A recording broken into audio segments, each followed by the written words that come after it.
Obviously, I had a lot of time to review Saturday on the bus ride home and all day Sunday, and obviously it was probably not as bad as I thought. Definitely not something that can't be corrected. I think the biggest thing we got to do is make sure that our messaging to our players, first and foremost, as coaches. So we kind of went through that a lot on Sunday. I'm glad that we were able to put that to bed Sunday night, let them go to dinner, and came back and introduced USC, and it's kind of the way that we took it. I think the first thing that we have to do is,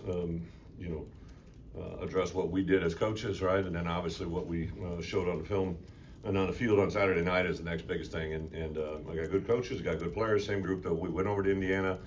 Thought we had a good football team and came back, and I feel that same way. I know that we can rebound. I really think that you rely on who you are, what you built, and I know the answer to those questions. So congratulations again, Indiana. I thought that environment was pretty special, and a lot of people to give credit to over there, right? So that's that. With our injuries, some good and some bad. Obviously, Xavier didn't make trip with us. He was actually still getting some evaluation.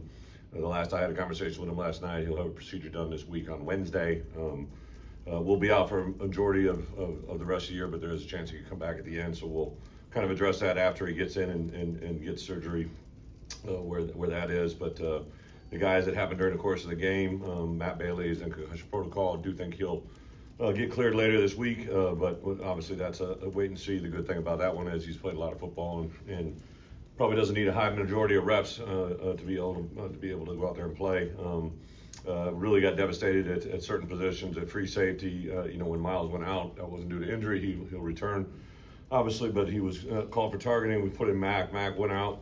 Our third string safety, Grayson Griffin, actually our third safety before the year ever started was Ben Clausen. He's been out. He will return this week, so he's going to resume practice on Wednesday, so that'll be a positive. And then our third going into the game was Grayson Griffin, and he hurt his back during the middle of the game on special teams. So we put Sabor in, who did an awesome job. The kid's had 2 weeks of really good football, the best he's had since he's been here. So he was playing boundary safety for us, kind of Matt Bailey's position. We put him in at free. So we were kind of moving guys around. And then at the corner position, Caleb Patterson, all the injuries, all the x-rays were negative. So expect him to be back with us tomorrow's practice. And also Torrey Cox, who was injured over on the sideline over there. His MRIs were negative last night. So he'll be back with us for practice on Tuesday as well. So some positive there to get guys back with us.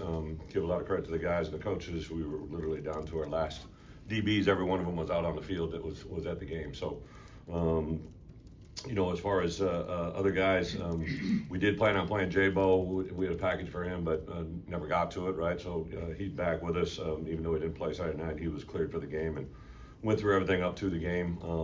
And then Aiden Lawfrey went through warm-ups, just didn't feel like him and Dad had a conversation, just didn't feel like it was where it needed to be. If we put him in the game, would have anything other than full speed. So, but he's feeling really good, should be with us full go this week as well. And then other than that, some guys bumped up and banged up, but other than that, pretty clean. So we've got a tremendous challenge this week. USC got 2 ranked opponents. The last time that happened was last year for the Michigan game. So super excited about that, and just want to say excited for our fan base. Obviously homecoming, I know that they're disappointed in Saturday night just like I was, but the best way to help us out is to have a live crowd, a home field advantage, which is what we've been preaching, talking, and walking about since we've been here. It's 11 a.m. kickoff, so everybody has to get up a little earlier than usual. Well, I don't know, Robert, when do the gates open up to let people in? When's the truck come in? 7? Maybe 6. Maybe 6. All right. So should have some early arrivals, and then obviously we're going to have a lot of people there. So to make your way in, to be there for that opening kickoff, I was really on Saturday night, a half hour before the game when I walked out on the field. Just the energy, excitement in that stadium was pretty awesome. They had a chance going back and forth. It was an environment that you knew when you walked into. So hopefully we get that same kind of feeling crowd here. So with that, open up for questions. Great. Last Monday when you talked about Xavier, I think you said the X-rays were cleared. With the yeah. So I'm not going to comment a lot because this kid's got an incredibly bright future, right? Gave him the option to talk, but I understand where he's coming from. Really, it's just a bunch of information coming. It's not uncommon that sometimes when medical people are involved, they look at something and they come back and make a suggestion. He went and saw a couple specialists across the country, just the kid's future and where it is. So the answer changed when some other people looked at it. They discovered a little bit more that they could correct through a surgery. how do address the team with urgency to get things fixed, but also not panic? Yeah, I don't think I have to be honest, right? Like those guys, I could feel in the locker room Saturday night. I said the worst thing that we can do is obviously ignore that this never happened, so we had to relive it, obviously, and really understand the process of why. You know, it's ironic. I usually never watch the game on Saturday nights. In 17 years, I've never watched the game after the game because I've always thought you're either a little bit too high or a little bit too low.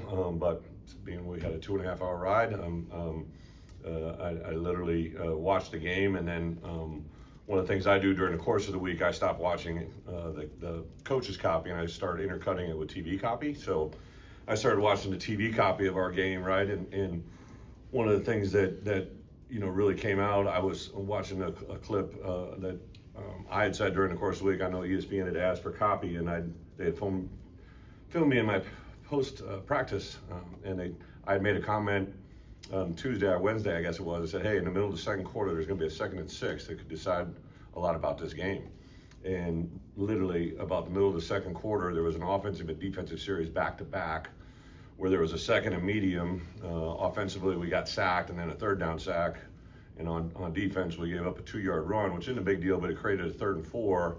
That 3rd and 4 was a quick out route to the boundary where they picked, but it is what it is. They caught it behind the line of scrimmage, and that went for 26 yards and put on the way. And those 2 series were back to back, and that literally, when both of those series got done, I don't think the game was ever the game that we had going, right? Our defense had played pretty good against the run, had done some good things, got a sack early. Obviously, to start with the punt block was obviously nothing, but we overcame that with a big touchdown play. So, but I thought that point in the middle of the second quarter is when it really changed, right? And I think our guys are understanding that. It's very un-Illinois, or however you want to say it. Like we've never really been that team. And in the second half, the way it started when we both came out offensively and defensively to sputter, that's when I knew the team that I was watching wasn't the team that we had been preparing, right? And I think they know that, they understand it. I, as a head coach, have to ask why it happened to make sure it doesn't happen again. What stands out to you about USC and maybe some keys to the game against them? Yeah, I think for USC, without a doubt, extremely talented. You know, we didn't play them last year, but we did cross over and watch them quite a bit. And you know, known Lincoln for a while, not personally, but just, you know, followed his career at Oklahoma, USC, and what they've done offensively, what they've done especially at the quarterback position. This guy falls right in line with it. Got a lot of good skill on the outside. I think for us defensively, you know, the challenge is going to be able to keep the ball in front of us and stop the big plays from happening. Defensively, offensively for us, we got to ride our own ship, right? Like we got to do the things that let us be successful. So obviously we got to starts with running the football, being efficient on 3rd down, but both of those tie in together with what everybody does. It's not just pinpointing one thing. So kind of tale of 2 different sides of the ball with different answers, but that's probably what we need to happen. And then I'm going to tell you, like special teams has traditionally been very good for us since I've been here. It's something we take a lot of pride in, and it's kind of one of those things, you know, as we lose certain players, that depth affects everything. It affects it on the field, offense, defense. But we were literally Chris Hurd and that our special team staff was. There was one point where we lost our 3rd left tackle on a punt. Like I've never even gotten, I believe, past my 2nd. So it was just that was something I've never experienced before. Like when I said what I said after the presser, that's really what I meant. Like I've never really been through a situation where that many things happen. When you look back yesterday, Saturday, what do you see about how you shore up your protection issues on the offensive line? Yeah, well, I think the failure that we had, obviously, you know, the high number of sacks, it's not just one position. It's not, sorry. Why we have a rule in my office, Seinfeld and Precinct. I think the part that I was very strong to our coaches, and our coaches relayed that message, right? Everybody just automatically points to it, maybe often, but it's not just the offensive line. It's a protection involves running backs, wide receivers, maybe not protection receivers, but running backs, tight ends, and the quarterback, right?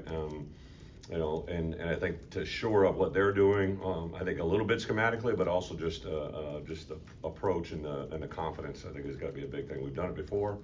It's definitely something that I know we've addressed a little bit, but it came full circle. I think also when we get into 2 minute in the middle of the game there, they just, you know, kind of just pin their ears back and we're coming and driving. So there's definitely some things we'll shore up schematically, but also a better job of approaching our communication with our players about the expectations. Coach, how do you make sure that one game doesn't turn into 2? Like you didn't like this answer? Like last year, you lose on the road at Oregon, turns into Minnesota. How do you make sure that? What do you want me to say? Well, I just answered it. Didn't I get the exact same question? So I didn't, to answer it to you, I think the biggest thing we have to do is, understand that Saturday happened, right? And to process it, you have to watch the film, you have to communicate it, you have to take ownership in it, starting with me. And then, I think this group, as experienced as they are, they've been through this a little bit, right? So maybe not to the extent of that score, but the process of it, the understanding of Oregon last year and the Minnesota repercussions afterwards, for sure. They've all lived it, but I think one of the things, that really has to happen is there's a reason we do things a certain way. I literally brought them over Sunday, and the first thing I showed them was Sunday schedule.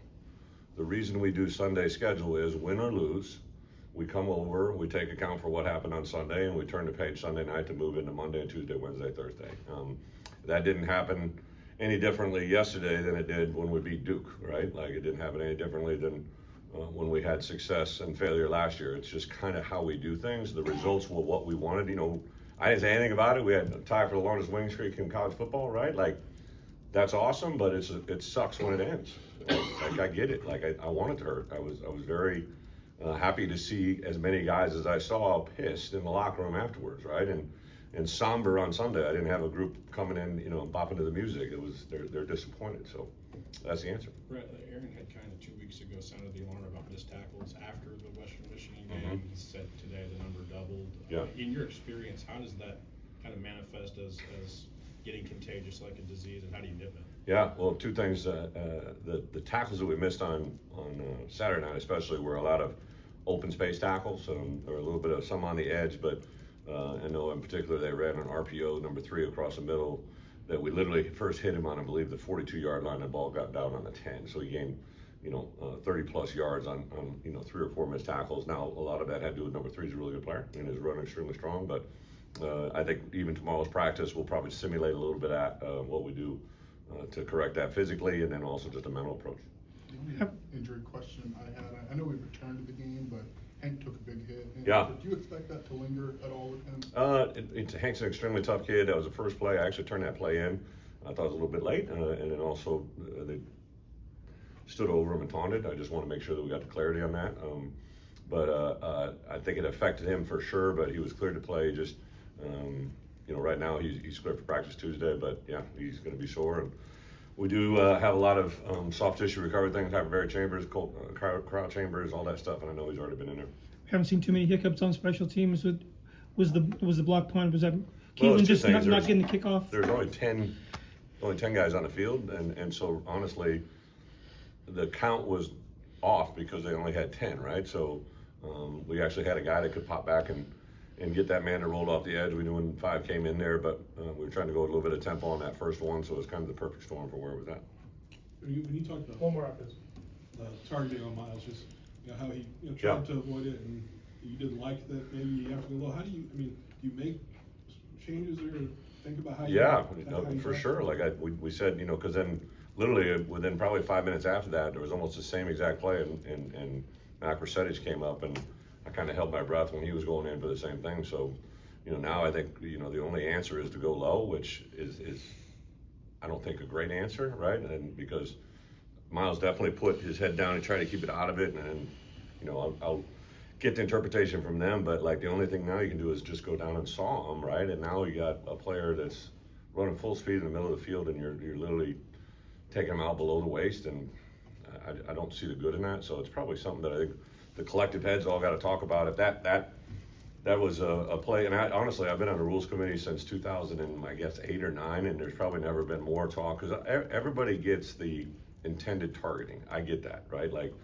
we wanted to, when we gave the birth of this rule, it was to change players' behaviors. And there is no way that anybody can deny that hadn't happened. I mean, nobody really goes around for those knockout blows and blindside hits, and that stuff's been eliminated for our game. But I do think there's a process that when those bang bang plays happen, like, no one's intention, they're playing the game that they all grew up loving to play, right? Miles went in there with everything other than, I'm going to hit this kid in the head. I mean, and you think about how fast that happens, and to have the result that kid misses 3/4 of the biggest game that he'd been preparing to come back for his senior year, it's just, it's not fair. You know, I'd say the same thing if it happened the other way, right? Like I've been on the other side of it too, where I'm like, man, it's not what it needs to be, right? So I just hope that we keep appealing to the people that need to be appealed to, and maybe there's a modification that can, you know, they've kind of kept modifying this rule a little bit, and hopefully that'll be a byproduct of it. Yes. One more, it's the way offenses are using RPOs. And Yeah. They kind of quickly got the ball out of their hands on Saturday. How do you guys go about scheming like that? I would assume other teams will try to do the same. And Yeah, win the game. well, RPO has been in the game for a while. I thought those guys had done it as good as anybody. That's part of the reason they have success. I think there's three things: obviously the coverage, but also the pass rush, and the identification of it before it happens. So those three things are always going to be in every defense, but in the RPO game they're big. Thank you, guys.